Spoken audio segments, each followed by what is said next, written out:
Where does leadership play a role here? How critical is that?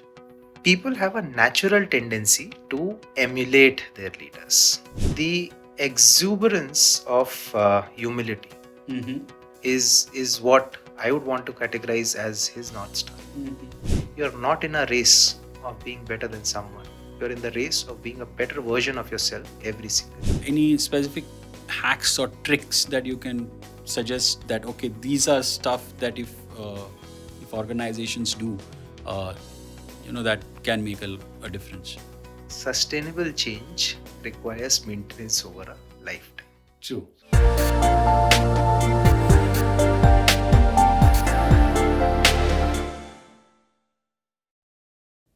Welcome back to Leadership Lessons, the podcast where we explore what it takes to build a thriving organization and empower teams. I'm your host, Yatin Naik, and today we have a fantastic guest who's at the forefront of identifying and celebrating excellence in the workplace. We are shining a spotlight on Mint, India's iconic workplaces, a groundbreaking initiative by Mint, one of India's most trusted business publications, in collaboration with Deloitte as its knowledge partner. Joining us today is Dr. Neelesh Gupta, partner at Deloitte India and program director for Mint India's iconic workplace initiative. With over 20 years of HR experience across sectors like manufacturing, services, and pharma, Dr. Neelesh brings deep insights into what it really takes to build a high impact workplace culture in India. Hi, Neelesh. Welcome to Leadership Lessons podcast. How are you doing today? Very well, Yatin. Thank you for having me. Very happy to be here. Thank you, Neelesh, for joining us. I'm sure this is going to be a very interesting conversation. I hope so. So first things first, as we begin, since we are going to talk about uh, India's iconic workplaces, right? Uh, India is a home to 1 billion people with diverse backgrounds, thousands of languages, hundreds of languages, I would say, and work styles. From family-owned businesses to startups. What makes workplace truly stand out in a uniquely, diverse place like India? Very, very interesting question, Yatin. And let me start off by bringing some stats to the table, and then dive into your question. India is home to over 1.4 billion people, and the number that you mentioned, 1 billion people, is what falls in the working age population of India. Imagine 100 crore people who you can put to work. Right. What does working age population mean? It means people who are in the age of 18 to 60 and can be employed. Now, this is the magnitude of India's demographic dividend that we are talking about. Now, to your question on what makes a workplace stand out, Yatin, it is the belief of the people that this workplace is iconic, is what makes it stand out. Now, there are three axes through which we can look at it. The first axis is what we call as the axis of vision and axis of leadership. This is the first two sides of the equation that we are talking about, where a leader brings in a vision and drives it through the organization as if they're living and breathing it. Right. The second axis is where the individual employee sees his or her work as something that they find meaningful and growth Right. in doing so. And the last axis is where it is the kind of people that I'm going to work with, the team, and the environment that comes in. So, on these three axes, if you were to measure an organization, you can very clearly say on a maturity scale whether it is iconic, whether it stands out, and whether it is something that we all aspire for. Now, what are the things that one can do to bring this to life, to make this happen, to make a workplace stand out? Is alignment of the organization purpose with the individual purpose. That's point number one. Point number two, career development opportunities with fairness and meritocracy Okay. at its bedrock. And lastly, a sense of work life semblance. So, three axis is how we define it. What is the call for action? The call for action are the three things that I talked Right, right. So, Nilesh, workplace culture, the way we understand is evolves organically, right? However, what you are really alluding to now is that there needs to be an intention-based culture building, right? Uh, so, what do one is that why do you think so? And secondly, can you give us some real life examples in which this works, this doesn't work, and what impact does this have on the organizational success? I think, Yatin, you just coined a very interesting word, intentional culture build or intentional culture that one is talking about. The interesting part is if you focus on building your own organization's culture intentionally, there are good chances that your ship is going to steer in that direction. But if you don't, there shall be a culture. Mm-hmm. You may like it, you may dislike it, but there shall be one. Now, uh, absence of your question on absence or presence of a culture impairing outcomes. How does one go about it? How does one do intentional culture building? The way I have experienced it, having had the good fortune of working with many organizations, is you define a North Star. Right. You define that North Star, it could be a business objective, which compels people to believe in that, follow that. Uh, it could be something that you stand for. Mm-hmm. It could be your organization's purpose that one is talking about, but there is one North Star. Now, around this North Star, you build satellites. Okay. Those satellites are the sub pillars Mm-hmm. of what you want to achieve. They can be similar to what you're talking in the North Star, but a detailed version of it, or they can be very varied, something totally different that you want to emphasize as a satellite that one is talking about, or a planet, if you were to imagine it that way. And then the last layer is where you have people looking at the star, North Star, and its satellites, and trying to emulate those behaviors. Culture building, if you were to define it, is shared belief of people in the organization. Whatever they believe in becomes your culture. Okay. Now, if they believe in the behaviors that you want to enforce, then that is the culture that you have sort of woven. If they don't believe in the behaviors that you want to enforce, then it is contrary. That's fascinating. And therefore, I'm coming to my follow up kind of a question to this would be in terms of, therefore, it boils down to a bit on leadership, right? You mentioned about different examples of different types of companies developing different, having different focus and therefore a different type of culture and set of people. But where does leadership play a role here? How critical is that? Again, a very interesting one on leadership creating Right. culture, Yatin. People have a natural tendency to emulate their leaders. We are human beings are social. My mother used to say that human beings are social animals, and therefore they have a natural tendency to emulate their leaders. One part is their words. What do they say? And more importantly, their actions reinforce the behaviors in their pupil, in their teams, so to speak of. I was reading this book by Simon Sinek, "Leaders Eat Last." There is a very interesting thing that he talks about on how do leaders create these circles of psychological safety. Right.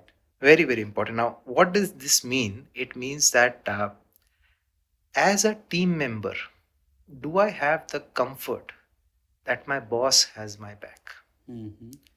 And as a leader, do I give this comfort to my people that at any given point in time I have their back? Now, when this is established, Yatin, that the people believe that the leader has their back and the leader makes sure that he has their people's back, great things happen.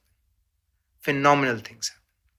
Because then you are not worried or driven by the risk of failure.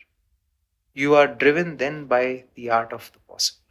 Mm, mm, So the role that leaders have in shaping culture, I think they are the crux of it through which it is developed, emanated, nurtured, and kept going on for the longest time.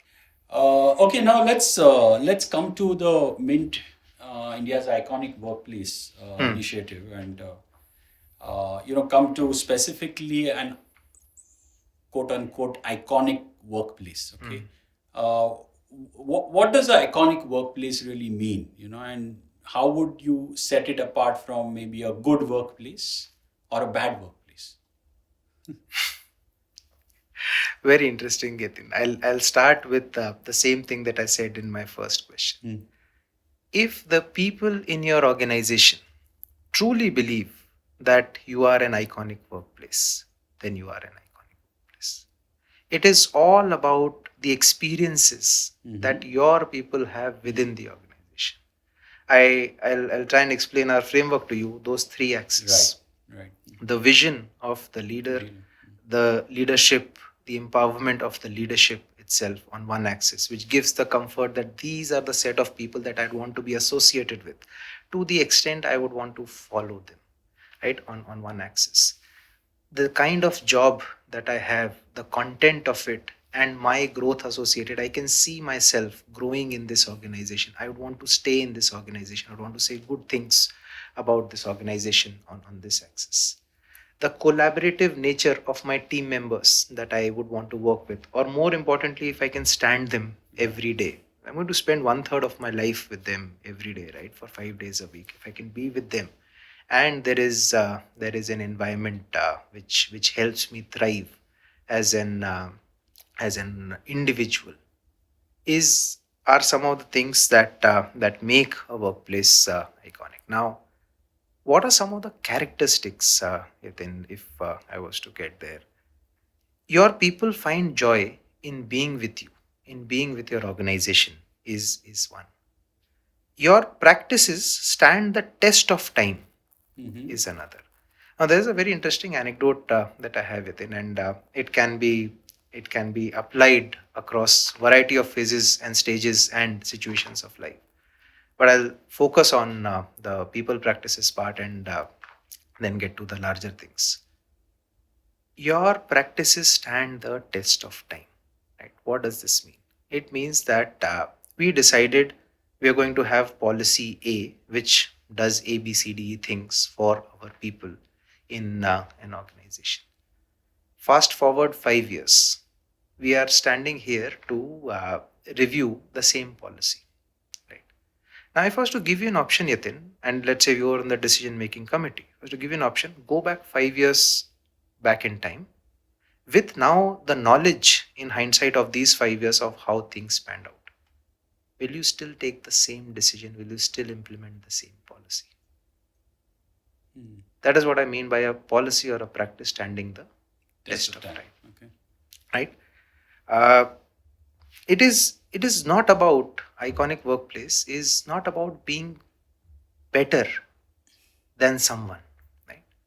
It is about being a better version of yourself every single year. So 3 things that I talked about: your people find joy in being with you, your practices and policies stand the test of time, you're not in a race of being better than someone, you're in the race of being a better version of yourself every single year. In Mint India's iconic workplaces, what is it that we do? We say that you have 4 categories to be qualifying as Mint India's iconic workplaces. You could be a Mint India's iconic platinum, you could be a Mint India's iconic gold, silver, or emerging. And the last one is where you're not iconic. So perhaps that's the example of a bad workforce. But we are nowhere saying that if you are company A, you have to be better than company B. No, we are not saying that. Here are the 4 layers of excellence. Every year, you have to be a better version. If you are platinum today, right, the epitome, you continue to stay on being platinum. right? I talked about people holding the culture versus institutions holding the culture, right? You have, if you're platinum, you're at the institutional category, you have to hold on to it so that it doesn't fall through. If you're silver or if you're emerging, you next year do the same things. People should have the joy. Your people practices should stand the test of time. You do things which take you to silver. You do things which take you to gold. You do things which take you to platinum, and then you stay there. So uh, this is what Mint India's iconic workplaces is all about. Yeah. This is how it stands out. Right. By being a continuum of excellence, by being a journey of excellence in people practices. So, Neelesh, you have worked in across industries, across different sizes of firms, startups to legacy firms to large organizations.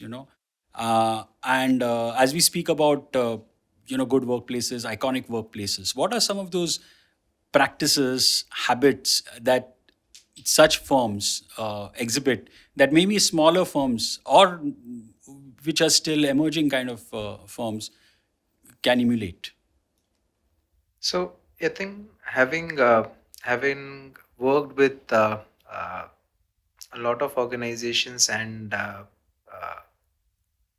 experienced some of the iconic ones, there are three things that I think, or rather three behaviors that stand out, which others can emulate. Or let me put it differently: there are three behaviors, Yatin, that are where we have experienced to be common thread across organizations which are known for their culture, organizations which are known for being iconic, organizations which are known to stand out. The first thing is mutual respect. Now, what do I mean by this? Across the organizational hierarchy, across the ladder of the organization, from the junior most guy to the senior most, from the CEO to the peon, having a basic level of respect for another human being, irrespective of what kind of function do I belong to, which kind of place do I come from. That's point number one. Point number two is growth from within DNA. Organizations who focus on growth from within. What does this mean? This means that my next set of leaders are the ones that are going to come from within the organization. I'm going to grow them to become leaders, which also makes the employees feel that, oh, this organization cares about it, and I have a phenomenal chance to succeed over here. In fact, our new Gen Zs these days have a very interesting barometer, Yatin, of measuring themselves. In our times, what used to be the story? It used to be a story that you spend your 2 decades, 2.5 decades, 3 decades, and perhaps if you do reasonably well, you'll reach at a decent position. Right?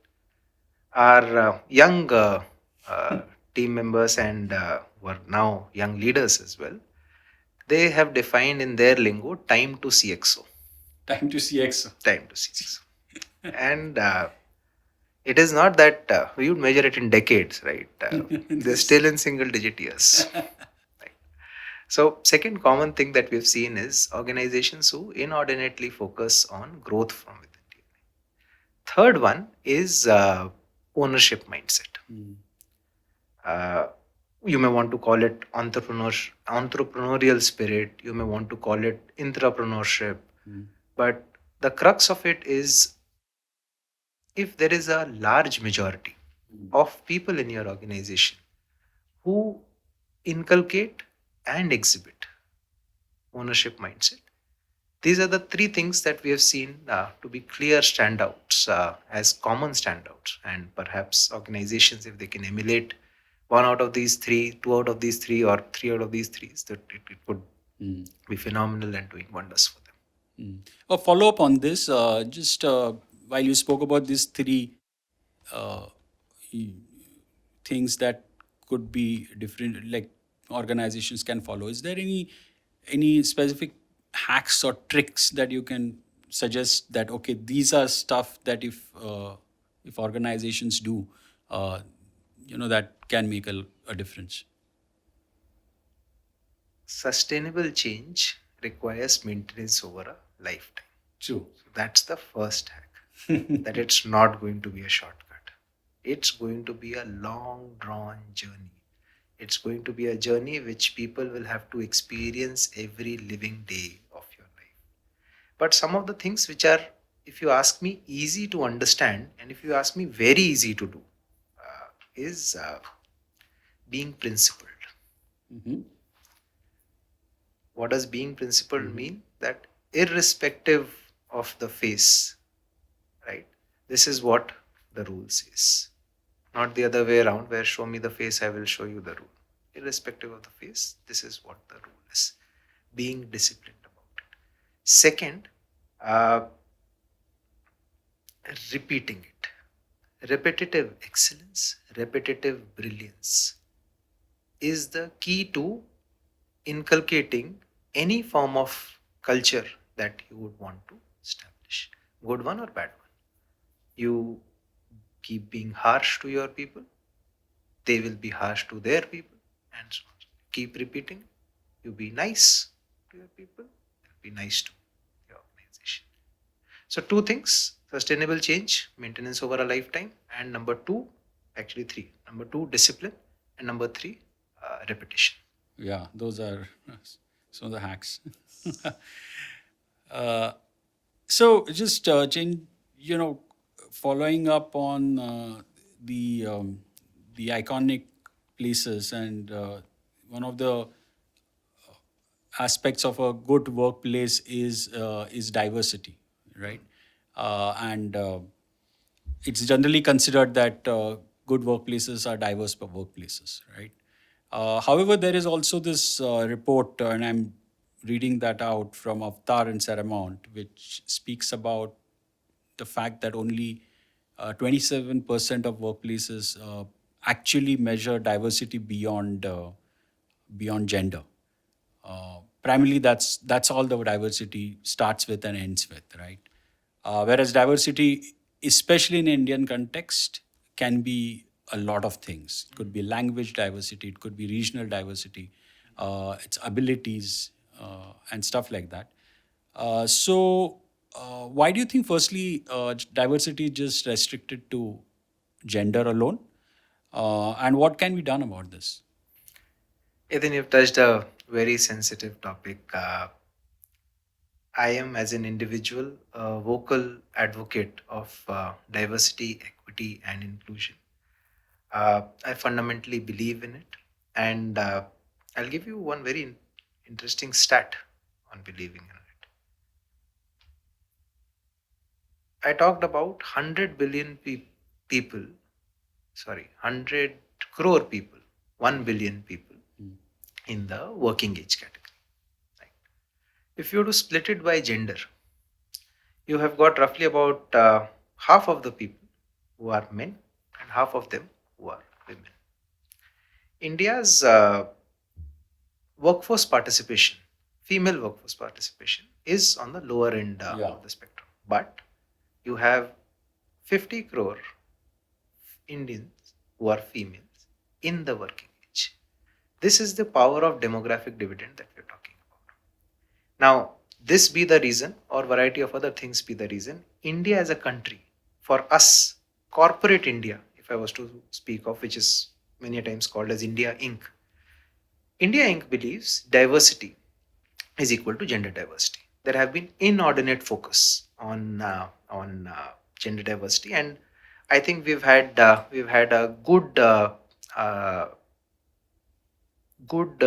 we've taken good strides in terms of having a more gender balanced workforce as compared to what it was perhaps 5 years ago, or a decade ago, or 2 decades ago. In terms of stats, at a country level, gender representation in corporate India today stands at 27% of female workforce that one is talking about.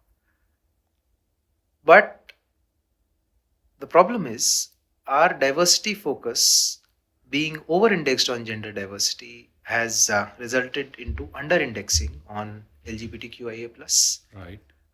Regional diversity, whether it be from the northeast or up north that one is talking about.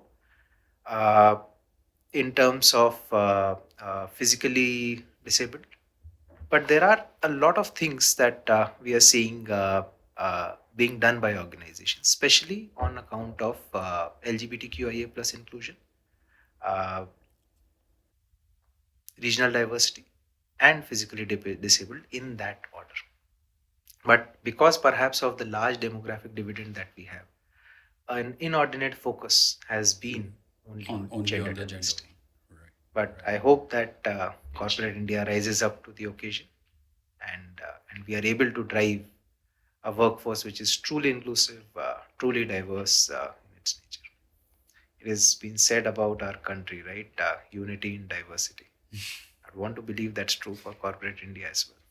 Yeah, unity in diversity and diverse workplaces make better workplaces, right? Yep. Yeah, so Absolutely. okay, Nilesh. So that was really insightful.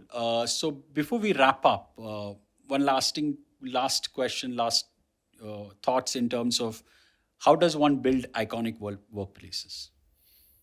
So, like we started off with, Yatin, if the people in your organization believe Right.